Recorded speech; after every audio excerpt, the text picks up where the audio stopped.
So I got this question. Ano ba yung mas maganda? Long-term investing in blue chip stocks or dividend investing like investing in mga REITs or real estate investment trust? Okay? So sa video ito, I'm gonna share with you yung personal thoughts ko on long-term investing versus REITs investing. Okay? So yeah, let's go!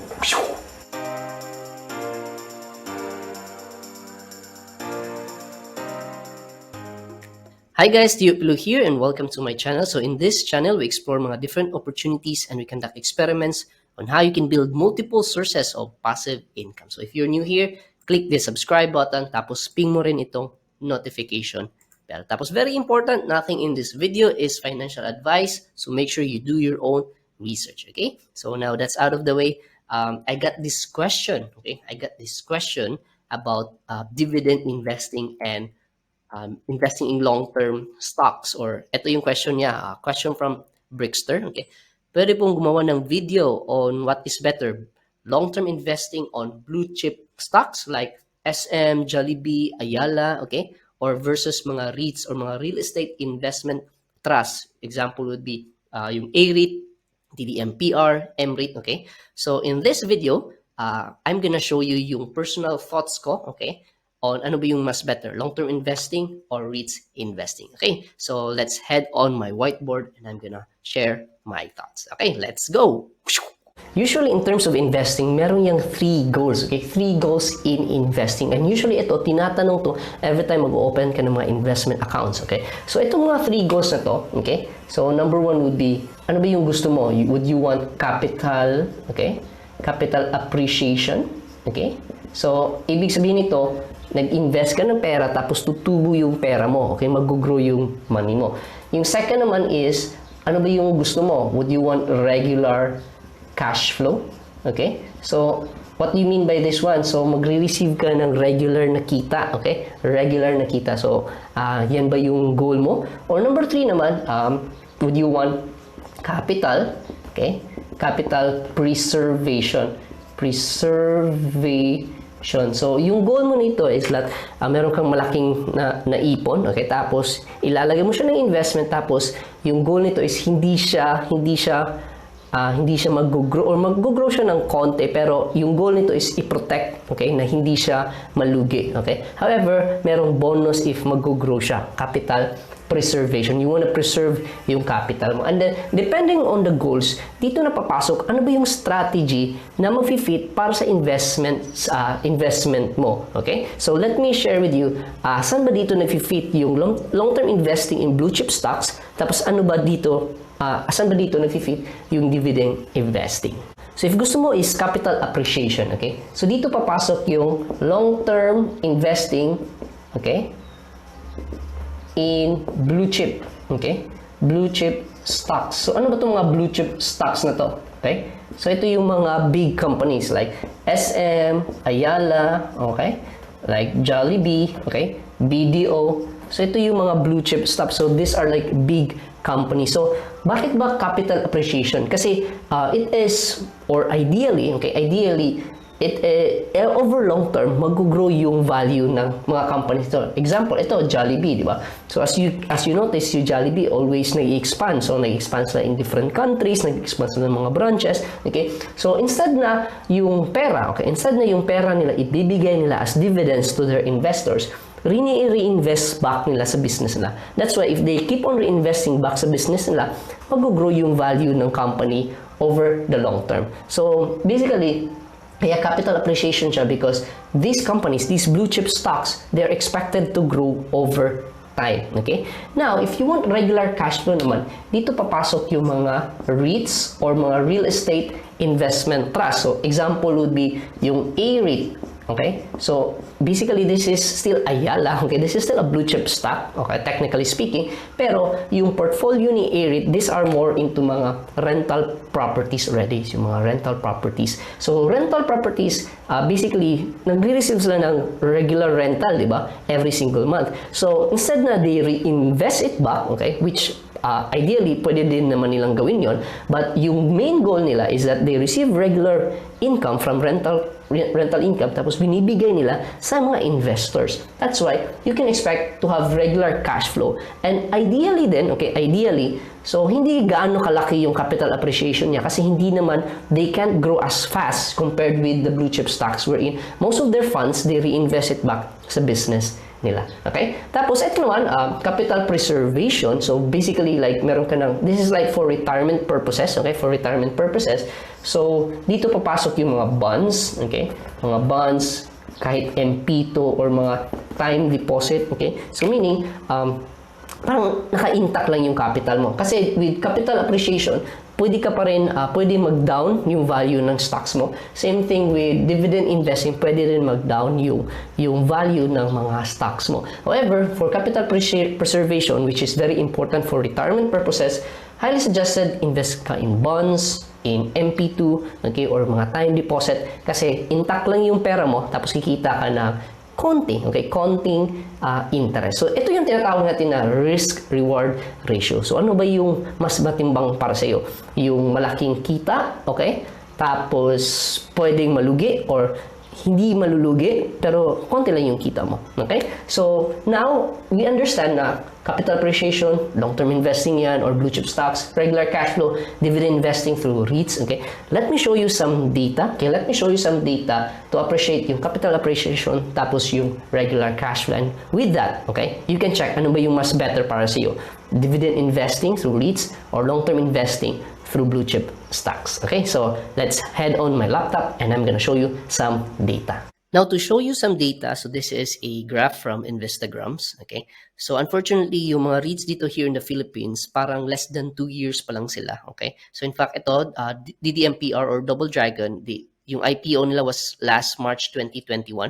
Okay, so when it terms to capital appreciation, okay, when in terms of capital appreciation, makikita mo na parang negative ka dito, diba? Like this is like negative 30%, okay? Around negative 30%. However, yung good thing with DDMPR, okay, or investing in this one, meron kang regular dividends like dividends, ito dividends to, okay? So, in fact, makikita natin, cash dividends, diba? So, dividends, okay? So, quarterly, nagbibigay siya ng dividends. So, in terms of capital appreciation, parang medyo hindi maganda yung performance. However, you're receiving regular cash flow. So, ano ba yung mas matimbang sa'yo? Cash flow or capital appreciation? Again, that depends on you. Another example would be ito, AREIT or Ayala Real Estate Investment Trust. So, this one is actually doing pretty good. Okay? So, yung IPO nila was around August 2020. So, August ngayon is 2022 na. So, almost 2 years na. So, when you look at the capital appreciation niya, okay?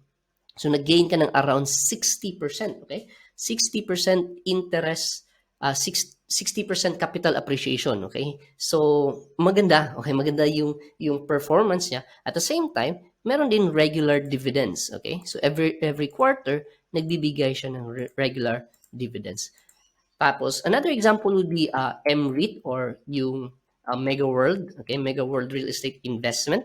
So, ito naman, parang na-break even lang in terms of capital appreciation. IPO nila is October 2021, okay, around 16.20, okay, tapos yung growth mo, eto lang. So, parang 3% lang or very konti lang yung growth. So, in terms of real estate investing, yung capital appreciation, parang bonus na siya, okay? But hindi siya ganun kalaki compared with long-term investing with blue chip stocks. However, you will be receiving regular cash flow, okay? So, ngayon, let me show you naman yung difference, okay? If you invest in long-term investing through blue chip stocks. And by the way pala, if you're interested magkano yung kinita ko investing in like DDMPR kaka AREIT for 1 year, okay? So I have a video. You can check out top right of this video. You could check that video out. Ngayon, what if you decide to invest in mga blue chip stocks like ito, Ayala Corporation? So, para similar yung data natin, so assuming, let's also check yung 2 years return niya. So, ito yung, if you invested like 2 years ago, so makikita mo na up, down pa rin siya. So, but however, yung gain mo, if you invested dito, this is around 23%, okay? So, medyo higher compared if you invest in REITs, di ba, in terms of capital appreciation. Tapos, si Ayala naman, however, yung kaganahan ni Ayala is, meron din siyang konting dividends, okay? not as much as yung A-REIT, but nagbibigay din siya ng konting dividend. So parang bonus na. So ito parang baliktad. So if sa REITs capital appreciation is a bonus tapos you receive regular dividends, dito naman parang yung main goal dito is capital appreciation tapos bonus na lang if itong blue chip stocks na to nagbibigay ng dividends, okay? Another example would be SM. So what if you invest in SM? So medyo tagilid yung SM. Okay, so like 2 years ago, okay, so this is 2 years ago. So invest ka dito, tapos yung gain mo is around 6% lang, 6.58%. So medyo hindi maganda yung performance ni SM. Okay, however, yun nga, you can expect a higher or you can expect na meron appreciation, okay? Capital appreciation yung mga blue chip stocks, okay? Tapos again, bonus, meron din dividends si SM, okay? So hindi gaano kalaki naman compared with REITs kasi yung REITs you can probably earn as much as 3 to around 6 or even 7% interest in terms of dividends if you invest in REITs. Another example would be Jollibee, okay? So if you invest in Jollibee 2 years ago, okay? So dito, tapos pupunta dito, this is around 54.41%. So, yun nga, medyo, in terms of growth, parang at par ata yung A-REIT, no? So, parang outlier ata yun si A-REIT. But however, yun nga, you can expect a capital appreciation or ideally, okay, ideally, you can expect higher capital appreciation in terms of blue chip long-term investing in stocks compared with REITs. However, in REITs, regular cash flow niya. However, ito din yung risk in terms of long-term investing kahit blue chip stocks pa. So ito example like let's say you invest in Jollibee for 5 years, diba? 5 years, that's long already. So as you can see dito, parang break even lang, diba? Parang nag-break even ka lang, okay? So yun yung risk, like for how many years ka nag-invest, tapos after ilang years, break even lang, okay? In fact, meron akong video, someone invested in mutual funds for 10 years, okay? So mutual funds are invested in stocks naman din, okay? But you're investing indirectly. For 10 years, okay, parang konti lang yung returns niya, okay? So if you're interested to learn about that, you can check top right of this video.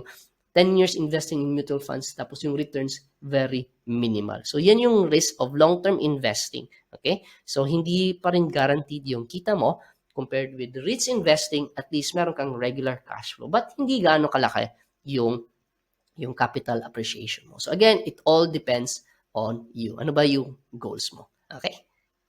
So, what do you think? Ano ba yung mas maganda? Long-term investing in blue chip stocks or dividend investing like investing in REITs, okay? So, at the end of the day, basically, it depends on your goals. Ano ba yung gusto mo? Capital appreciation, okay? Cash flow, regular cash flow, or capital preservation, okay? Depending on your goals, dun yung strategy, dun ka hahanap ng strategy na mag-fit para sa iyo. Okay? So if you find this video valuable and helpful, make sure you smash that like button for the YouTube algorithm. Tapos consider subscribing if you haven't already. And if you want to start your passive income journey with me, visit my website freedomlabph.com. Again, that's freedomlabph.com, and I hope to see you inside. Once again, this is Tiyo, Pilo. Create your desired lifestyle. Bye-bye!